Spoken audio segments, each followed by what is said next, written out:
Society does not care about a man's feelings, doesn't care about your feelings. And this video is not to tell you that society should care, because it doesn't and it won't. You can't change that. I can't change that women find generally tall men attractive. Women can't change that men find large breasts and large boobs and buttocks and all the things we find attractive.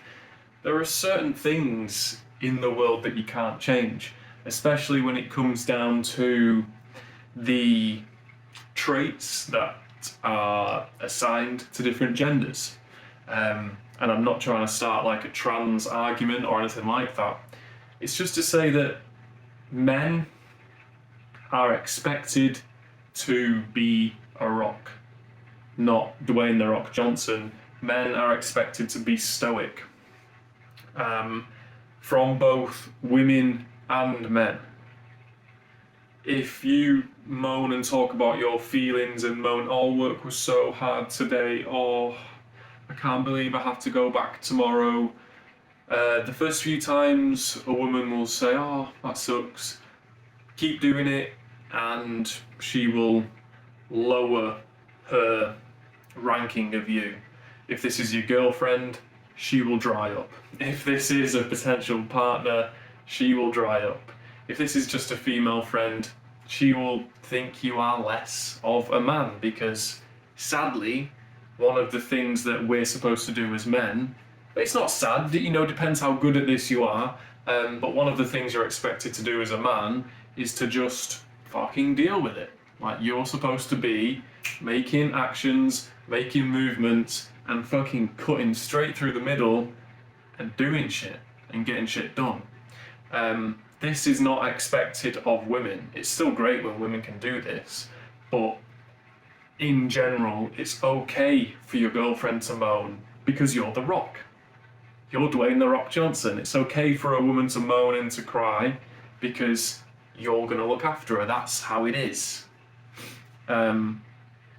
So if you're a man, that you might have to do a bit of introspection here. If you are a guy that is more emotional than usual compared to other guys, other manly men you see in the world, if you are a guy that is moaning a lot, complaining a lot, and generally just bitching about life, about how hard everything is, this is going to do you no favours.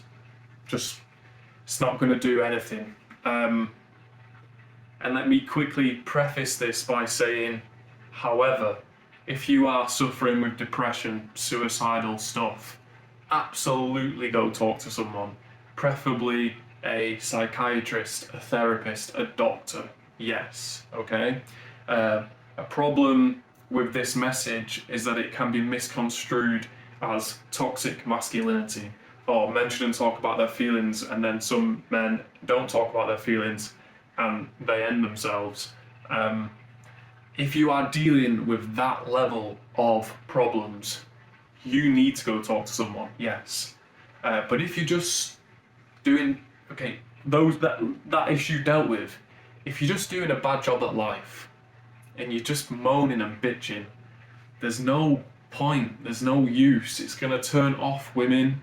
It's gonna, all the guy friends around you, it's part of their coding as well. They don't want to hear you moaning and bitching. They just think that guy's not a doer, an action maker. And so it doesn't serve you at all. So you're just gonna have to learn to deal with your shit. Just fucking deal with it. Some men are better at this than others. But yeah, like I said, you can't change this, okay? This is just expected of you. The same way certain things are expected of women. And it's not fair, yeah, that those things are expected of women. You could say that it's not fair that these things are expected of men. But what is fair? Life's not fair, so like fucking swallow it, and fucking get going and just fucking deal with it. And take this message to heart. Moaning as a man is not going to get you anywhere, okay? You can moan to yourself in your journal, but even that's bitching, really. The only real course of action is to identify the problem, think of a solution, decide on an action, and go forward. That's how it is. Okay. So I think that's everything for the video. Thanks for watching, boys.